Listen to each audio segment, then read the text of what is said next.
Hello उन्नावलो, आप सभी दर्शकों को मेरा प्यार भरा नमस्कार।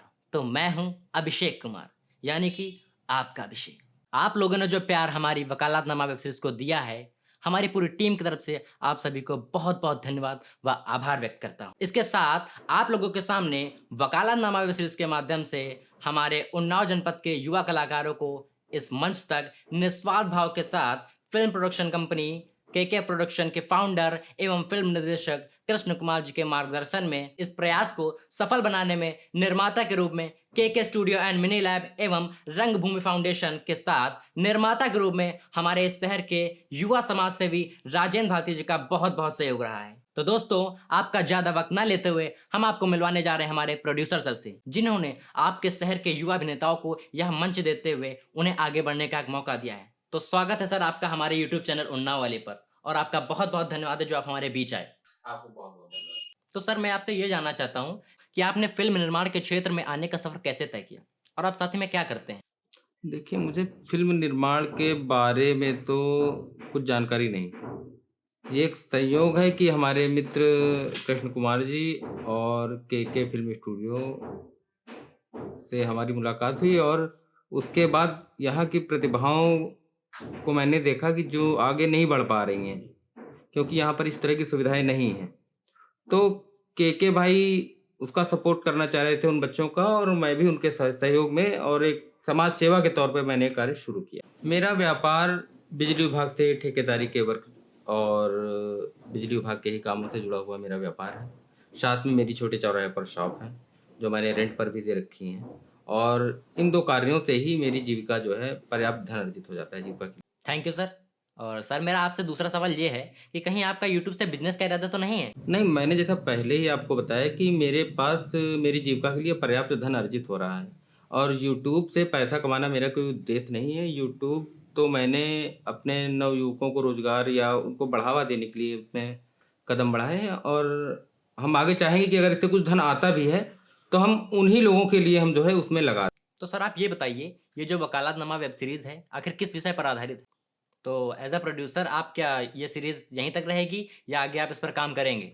देखिए, जो वकालतनामा वेब सीरीज़ है, तो हमारे मित्र कृष्ण कुमार जी के निर्देशन में बनी हुई है और इसमें हम लोगों ने सामाजिक कुरीतियों को थोड़ा व्यंग्यात्मक ढंग से प्रदर्शित किया है और अभी ये हम लोगों की एक शुरुआत है। इसके आगे भी हम नई सीरीज़ लॉन्च करेंगे और उस पर हमारा काम चल रहा है। हमारे शहर के लिए सर बहुत अच्छी बात है कि आप जैसे लोग कुछ हैं जो अभी भी मतलब निस्वार्थ काम कर रहे हैं, हमारे युवाओं को मौका दे रहे हैं। वरना आजकल तो सार्वजनिक कार्यों के लिए भी कोई चंदा नहीं देता है, और एक हमारे सर हैं जो निस्वार्थ फंडिंग कर रहे हैं फिल्म निर्माण के लिए। मुझे पता है कितना पैसा लगता है, क्योंकि मैं भी एक वकालतनामा वेब सीरीज का मुख्य पात्र रह चुका हूँ। सर, मेरा आपसे अगला सवाल ये है कि आप एक फिल्म निर्माता और समाज सेवा के साथ साथ राजनीति की तरफ कैसे बढ़े? और अभी तो आप उन्नाव नगर पालिका से वार्ड नंबर 5 से सभासद के पद पर चुनाव लड़ रहे हैं, वो भी बीजेपी के सिंबल पर। देखिए, चुनाव लड़ने का मेरा कोई इरादा नहीं था और मैं एक्चुअली समाज सेवा कर ही रहा था, तो मैं आए दिन ये समस्याएँ देख रहा था कि नाली की, खड़ंजों की, रोडों की, जो मुझे अपनी जेब से ही करानी पड़ रही थी। इसके पहले जो चेयरमैन रह चुके हैं, वो भी मुझको व्यक्तिगत जानते थे। मैं जब भी उनको पास समस्या लेकर गया, तो वो मुझसे यही बोले कि आप एप्लीकेशन लिखिए। तो मैंने 5 साल एप्लीकेशन लिखी है, उसके बाद मैंने राजनीति में आने का फैसला लिया है कि अब मैं एप्लीकेशन नहीं लिखूँगा, मैं कार्य ही कराऊँगा। सर, आपके इस नए सफ़र के लिए आपको उन्नाव वाले चैनल की तरफ से बहुत-बहुत बधाइयाँ एवं बहुत-बहुत शुभकामनाएँ। लेकिन सर, आपने बीजेपी को ही क्यों चुना?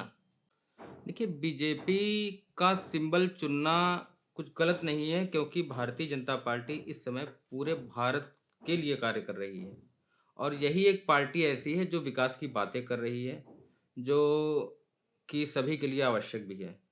और जानते ही हैं आप कि माननीय मोदी जी, उसके बाद माननीय योगी जी और उन्हीं के नेतृत्व में अगर नगर पालिका भी रहेगी, तो यहाँ का विकास करना संभव होगा। तो सर, आपके कहने का मतलब क्या है? मतलब पिछले सभासद ने कोई कार्य ही नहीं किया? अब ये हमारी वार्ड की समस्याएँ अगर आप देखेंगे तो आपको ऐसा लगेगा कि हमारा वार्ड पीछे चला गया है। कार्य करने की तो बात छोड़िए, हमें लगता है कि और भी यहाँ के खड़ंजों को खोद कर बेच दिया गया है, नालियों को तोड़ दिया गया है और ऐसी बहुत सी समस्याएँ जो पहले नहीं थी वो अब क्रिएट हो गई हैं। और इन्हीं स्थितियों को बेहतर करने के लिए मैं राजनीति में कदम रख रहा हूँ और मैं चाहता हूँ कि मेरा वार्ड पहले से और अधिक अच्छा लगे। देखिए सर, मैं भी उन्नाव का ही रहने वाला हूँ, तो यहाँ उन्नाव में क्या चल रहा है, कैसे क्या है, मैं बहुत भली-भाँति जानता हूँ। और यहाँ मैंने लोगों से बात किया है, तो लोग यहाँ बताते हैं कि उन्नाव की जो ये पानी निकलने की समस्या है, ये बहुत ज़्यादा है। तो आप इसको सॉल्व कैसे करेंगे? देखिए, पानी की जो समस्या है वो पूरे उन्नाव की, इसका सबसे बड़ा कारण ये है कि नालों की बेहतर ढंग से सफाई नहीं होती है और नालों के आपस में कनेक्टिविटी नहीं अच्छी है और लोगों ने जो अतिक्रमण कर रखा है पत्थर और ये सब डालकर, तो उससे नाले ढके रहते हैं, सफाई नहीं हो पाती है। तो मैं जब सभासद बनूँगा तो लोगों से अपील भी करूँगा कि पत्थर वगैरह हटा के नालों की बेहतर ढंग से सफाई होने दें, उनकी कनेक्टिविटी अच्छी रहने दें, ताकि पानी की समस्या से निजात पाया जा सके। सर, जैसा कि आपने बताया कि अभी भी आप नाली-नालों की सफाई करा रहे हैं, तो कहीं ऐसा तो नहीं कि आप वार्ड नंबर 5 से चुनाव लड़ रहे हैं, आप इसलिए करवा रहे हैं? क्योंकि लोगों को तो यही लगेगा। नहीं, देखिए, नालियों की सफाई तो अब हम करा रहे हैं क्योंकि हम जहाँ पर जाते हैं हमको समस्याएँ सुनने को मिलती हैं। और इसके पहले भी मैं अपने घर के बाहर या आस-पास जहाँ कहीं गंदगी देखता हूँ, तो लेबर बुला के करा लेता हूँ। लेकिन पूरी पालिका में करवाना, तो इतना बड़ा बजट मेरा अलाउ नहीं कर रहा है। इसीलिए मुझे चुनाव में आना पड़ रहा है कि शायद सरकारी फंडिंग से मैं ये सारे कार्य करा सकूँ। फिर भी मैं जहाँ देखूँगा, जो कुछ गलत देखूँगा, उसके विरोध में मैं अपने प्रयास करता रहूँगा। ठीक है सर, अगर ऐसा होगा तो बहुत अच्छी बात है। जैसे कि हम अपने घर को अच्छा रख पाते हैं, साफ-स्वच्छ रख पाते हैं और अगर आपके माध्यम से अपने वार्ड नंबर 5 को साफ-स्वच्छ रख पाएँगे तो ये तो बहुत अच्छी बात हो जाएगी ना। ये तो फिर वही बात हो जाएगी कि घर भी स्वच्छ और आंगन भी स्वच्छ। देखिए, मैं जनता से सिर्फ़ इतना कहना चाहता हूँ कि उनके वार्ड का चुनाव है, उनके घर का चुनाव है। उनको जो प्रत्याशी अच्छा लगे, जो प्रत्याशी ऐसा लगे कि जो उनके सुख-दुःख में खड़ा रहेगा, जो उनके कार्यों में रुचि लेगा, उसी का चयन करें। मैं नहीं कहता हूँ कि सिर्फ़ मेरा चयन करें।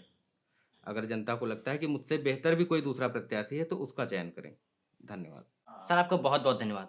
हम सभी आपको शुभकामनाएँ देना चाहते हैं कि आप वार्ड नंबर 5 से भारी मतों से विजयी हों। और वार्ड नंबर 5 के सभी लोगों से मेरा विनम्र निवेदन है कि अगर ऐसे निस्वार्थ लोग हमारे समाज में आते हैं, राजनीति में उतरते हैं, तो निश्चित ही आपके सुख-दुःख में खड़े रहेंगे। और वार्ड नंबर आपके जो भी वार्ड है या जहाँ के भी हैं, वहाँ आपकी समस्याओं का समाधान करेंगे। धन्यवाद सर। साथ ही आप सभी लोग हमारे वकालतनामा के लास्ट एपिसोड को देखें, चैनल को सब्सक्राइब करें और हम लोग यहाँ रुकेंगे नहीं, आपके लिए बेहतरीन से बेहतरीन वेब सीरीज़ लाते रहेंगे। तो तब तक के लिए आप सभी लोग हमारे इस इंटरव्यू को लाइक करें, शेयर करें, सब्सक्राइब करें और अपना प्यार हमारे ऊपर ऐसे बनाए रखिएगा।